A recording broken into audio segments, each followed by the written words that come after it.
I want you to look at CNN's balls here. 5 minutes after 1 a.m. in the morning, November 3rd. You might want to turn this down, get some feedback here. Now, it says here that among men, this is the exit polls, people are walking out there asking, who did you vote for? And among men, Kerry won 51% to 49%. However, among women, Kerry won 53% to 47%. Okay, class, what's the third sex that put Bush over the top?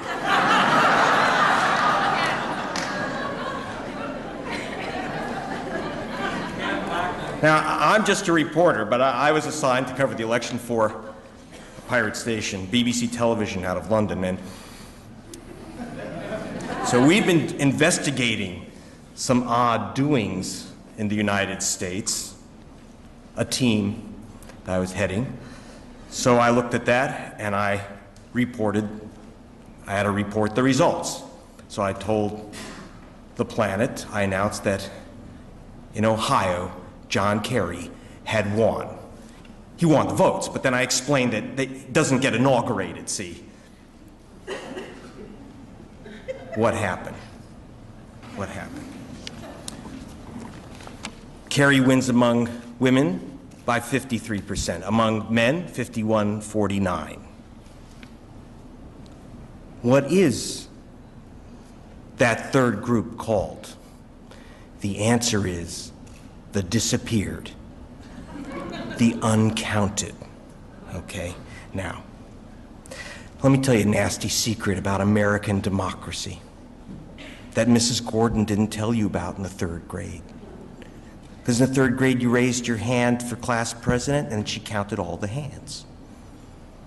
But in America, in 2004, November 2nd, in Ohio, George Bush was announced the winner by 118,000 votes, not counting 239,127 votes, almost twice as many votes as the so-called victory margin, were never counted. And here's the nastier secret. It ain't just Ohio. And in 2000, it wasn't just Florida. That's what they want you to think. Not counting the votes as American as apple pie. And there were 3,600,380 votes cast and never counted in the United States of America, not Ukraine, not Uganda. 3.6 million votes. Now wait, this is not from a blog. Didn't come from a black helicopter. I got this from deep in the files of the election information administration of the United States government for which we stand. Now, there are two piles of votes that are uncounted.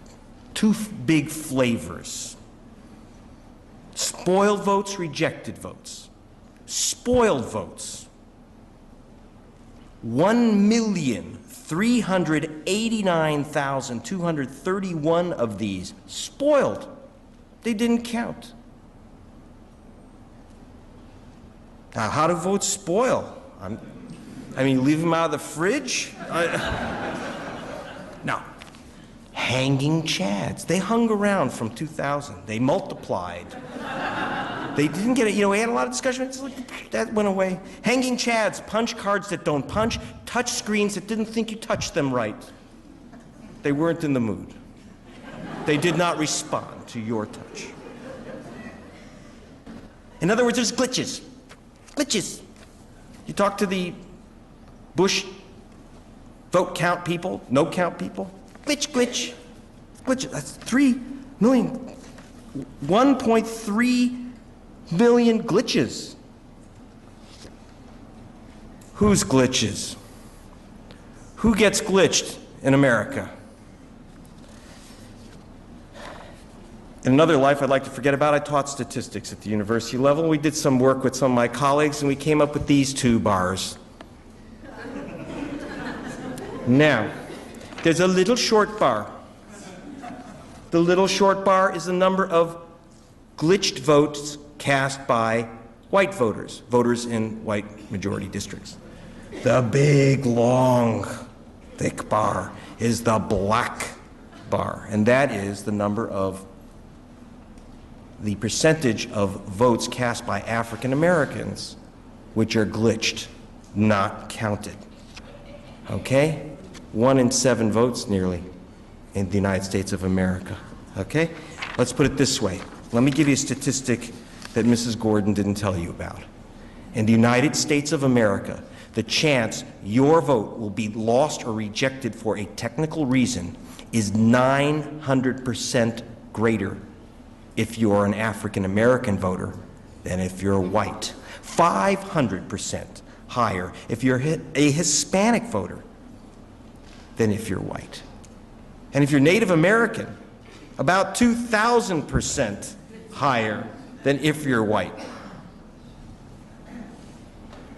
Now,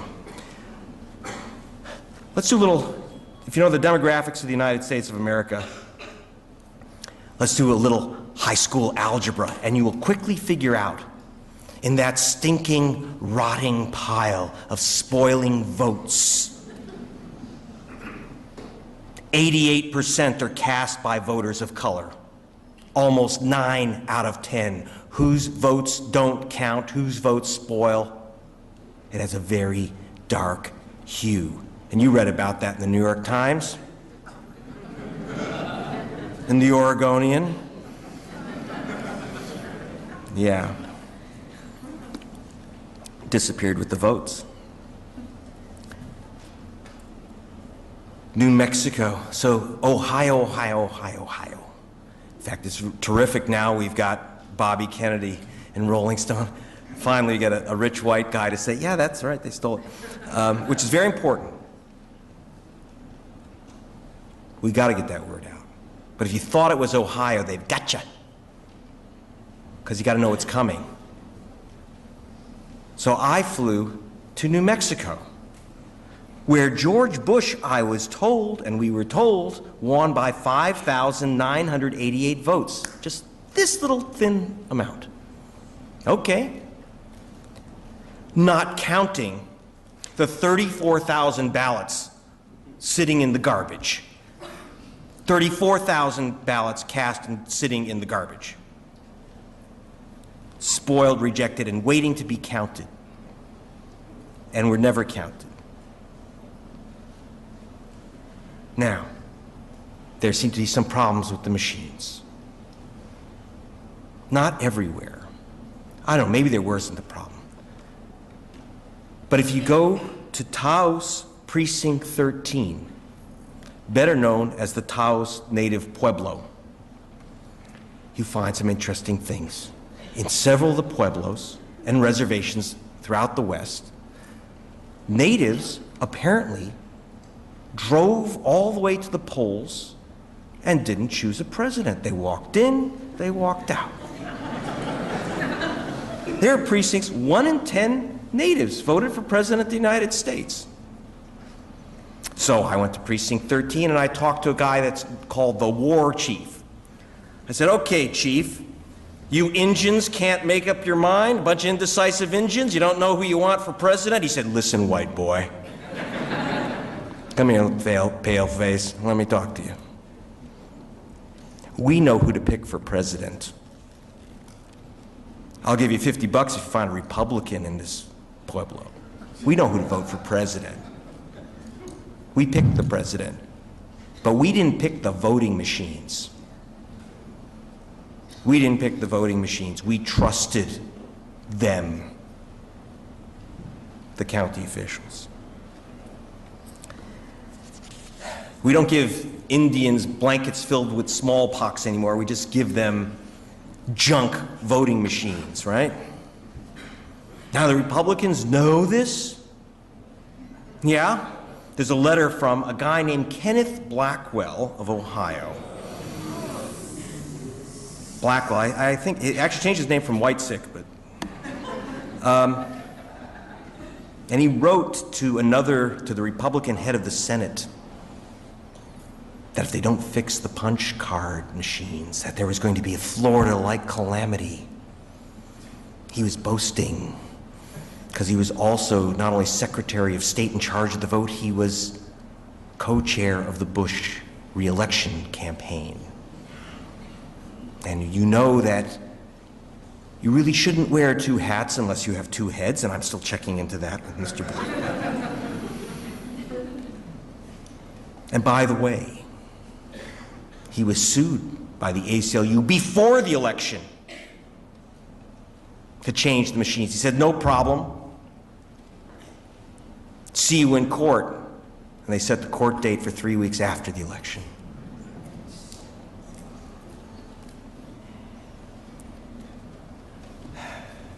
But it's okay, he's running for governor now. So, and he'll be counting the votes in his own race. Let's go to the second pile now of unvotes. These are called provisional ballots rejected. Now, do you remember in the third grade in your civics class, the provisional ballots? You know, Americans go to the polls and they vote. You know, okay, everyone raise their hand for class president. Oh, Timmy, your vote's provisional. Where did provisional voting come from? What happened? Well, in 2002, after the national embarrassment of Florida, okay, I know there are those of you who think it was an electoral coup d'etat.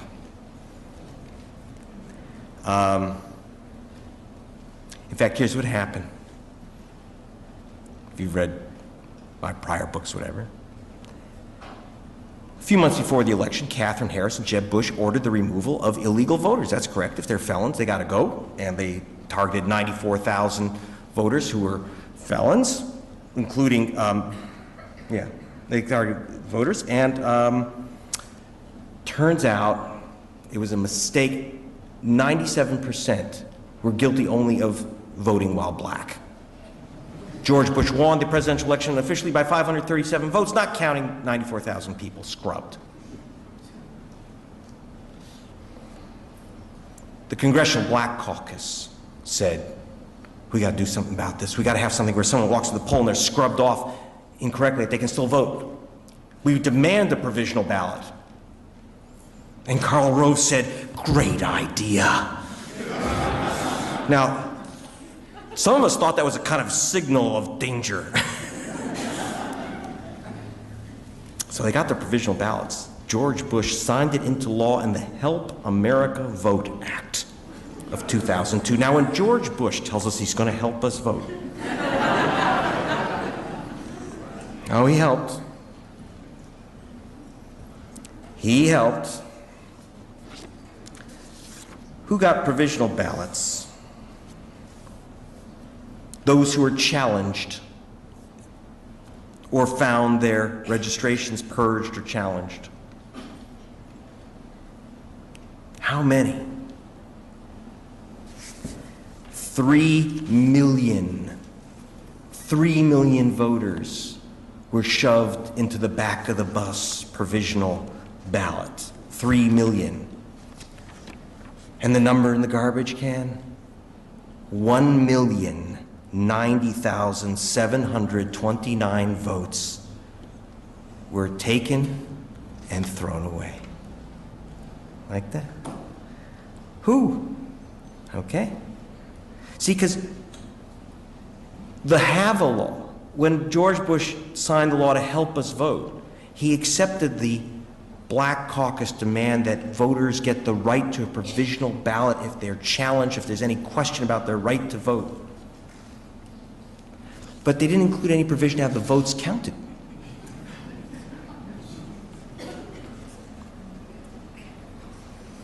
How did they get 3 million? The Congressional Black Caucus thought 100,000 nationwide, 3 million. A mass challenge of voters across the country not seen since the days of Jim Crow. How did that happen? And why didn't we see it coming? Actually, you would have seen it coming if you watched my program, BBC Television, because a week before the election, we put this on the air.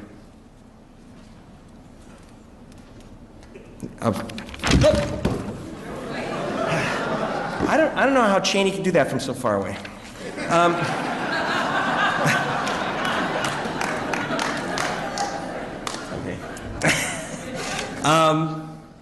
Well, see, this is the way I get you to buy the book because it's too small to read, but you pass it around.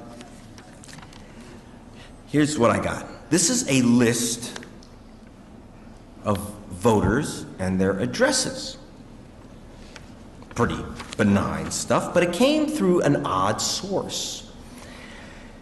There were emails being sent between the chief operations officer at the Republican National Committee and the state party chairman. Now, what were they doing with these lists of voters? And how did I get it? Well, see, they were passing them out. This was highly confidential. And they were emailing each other, and somehow it ended up in my computer. Such things happen. It did. And so I won't tell you how. So I went to BBC Television and said, well, Greg, you better go check this out. So I flew to Washington, D.C. from London and confronted the chairs of the Republican National Committee with the information. Then they slammed the door. We went to Tallahassee, looked to a state chairman. I said, what is this? And a flaquette came out and said, her name is, by the way, Mindy Tucker Fletcher. And she said, a list of donors. So I flipped through the charts and said, all these guys from the homeless shelter? Big Bush Cheney donors? They're grateful that they get to live outdoors? Okay, fine. Maybe there's something else. Oh, well, no, not exactly. No, not exactly at all. This was a list of voters to be challenged.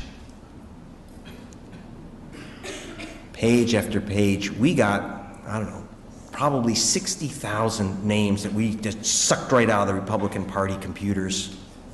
And we went through them. Who are these? Who were the people on the list? Name after name.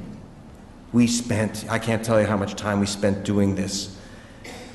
Every single name, or I should say 98%, came out of African American majority precincts. Okay? Except for 2%, which were Jewish majority precincts in retirement homes in Florida,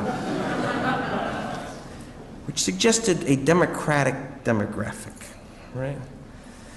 This was a challenge list. So why were they so squirrely about it? These were suspect voters, subject to challenge. Why were they squirrely about it? Why not just say so? These people shouldn't vote. They're suspect. Okay, the answer is that if it's black, see, federal law makes it a crime to target for challenge voters on the basis of race, where race is a factor. It's a crime. It's jail time. Now, as I asked Mindy Tucker Fletcher about this. Now, of course, the cops, the civil rights voting cops, at that time, the top cop was a guy named John Ashcroft. Now, I asked Mindy if she thought that Ashcroft would be grabbing the state party chairman and reading them their rights. I asked Mindy, who was the Republican Party spokesman, because up till the week before, she was the press spokesman for John Ashcroft. So who were suspect? Maybe they shouldn't vote. Nasty, illegal, but maybe they shouldn't vote. And the way the Republican Party knew that their addresses were suspect, they sent them in a multi-million-dollar operations first-class letters to these addresses. If they came back, and it said, do not forward. If they came back, they said the address is suspect, stop the vote or give them a provisional ballot. So who is suspect? Look on this list. We called up several. Randy Prousa was one. If you look on this page, every single name, Naval Air Station. These are all black soldiers sent overseas. Thousands. So the letters came back because they said do not forward to Germany and Baghdad. And they lost their vote. It was like the felon's story, but you read that in the New York Times.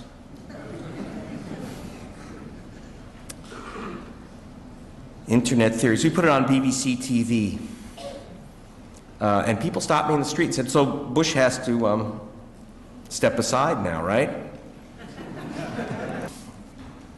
What are you going to do about it?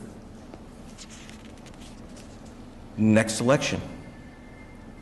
There's more votes in the spoilage bin. Voter IDs. We haven't even gone into the database questions. How do you think they got those voters? This is all those lists, databases. It's not a war on terror that they're collecting these names for. It's a war on democracy. See, we're worried about they're violating our civil liberties, but no one's asking why are they doing it. Okay? They're doing it because they need to crank up. They know that you're not happy. So shoplifting 3 million votes just won't be enough in 2008. It's got to be 5. So they have a voter ID requirement and databases. So I'm telling you now, and I'm telling you where the next oil war will be. In Venezuela. Don't worry about the Punch and Judy show with Mad Mahmoud. Okay. What are you going to do about it? I was talking with Martin Luther King III, and he told a group of civil rights leaders, he says, I'm going to take Greg's book and place it on my father's grave. And he'll be pleased. And I was very moved by that. But then I thought, hey, you're going to get the book dirty. And maybe there's a better use. And Jesse Jackson, I'm not making this up, by the way. Not that I make up anything. And Jesse Jackson said, what we do is we march down Pennsylvania Avenue and we throw the book through the window. He said, Jackson said, who was co-sponsoring the ARM Madhouse tour through Operation Push, he said, because he said, we march, we win every time. He said, when we crossed the bridge, when African Americans crossed the Birmingham Bridge in 1964 and won the vote, we didn't have the vote, but we marched and we won the vote. We marched against the war in Vietnam and won the peace. Labor unions, women's groups, the populist movement, we march, we win. Okay? That's the beginning. What do we do? Okay? What about they're going to steal the elections? So why bother voting? Why bother? Why bother? They've got it all wrapped up. Why bother? Okay. Why bother? Someone's going to have to vote for the guys in Taos Precinct 13. They're not going to count their votes. Let me tell you something. When I went there, in the morning, every morning, the veterans, because every native goes into the military, let me tell you, Who do you think's out there? Every morning they raise the American flag and salute it. And I didn't quite get it. You know, they take away their vote. They said they take away our votes. They take away our land. They take away our kids to the war. But we'll be damned if they're going to take away our flag and our country.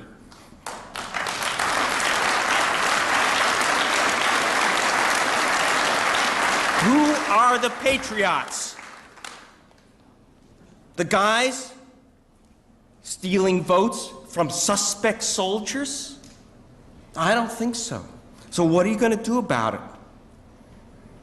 The answer is make them steal it.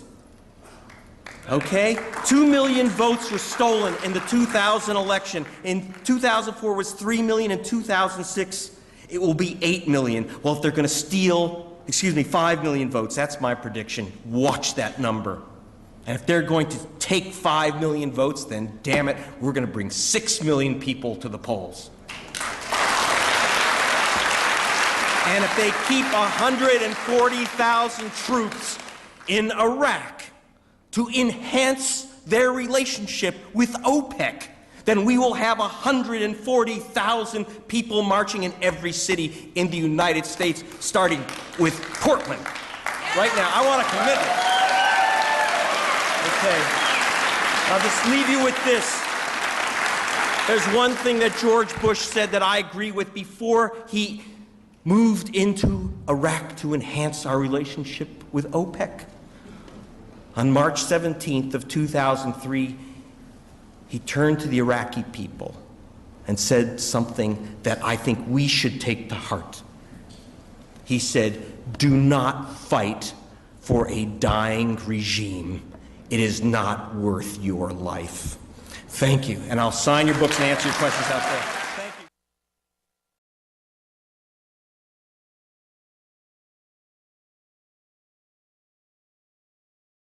Signed to cover the election for a pirate station, BBC Television out of London, and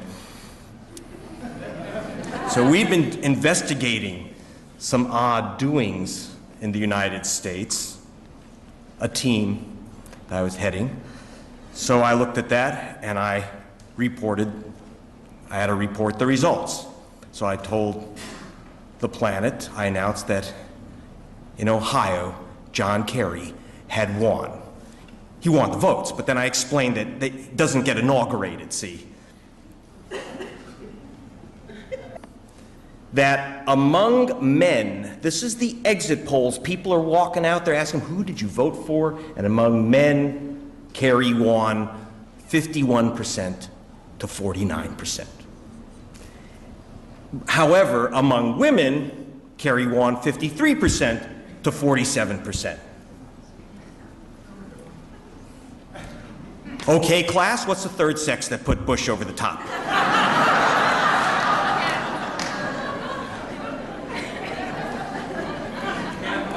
Now, I'm just a reporter, but I was last president, and she counted all the hands.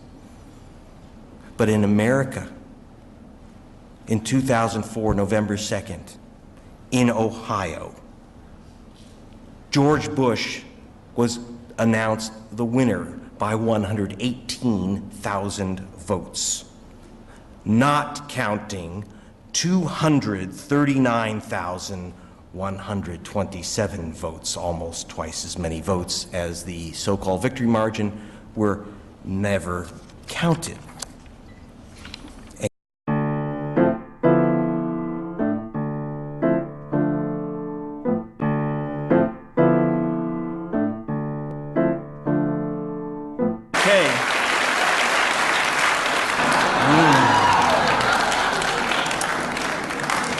I want you to look at CNN's balls here.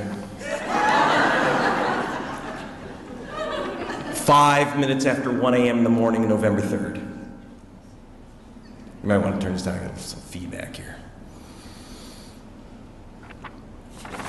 Now, it says here what happened.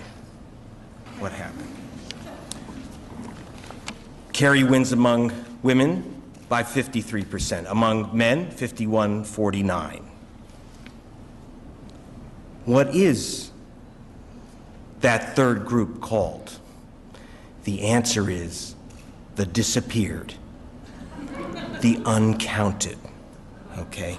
Now, let me tell you a nasty secret about American democracy that Mrs. Gordon didn't tell you about in the third grade.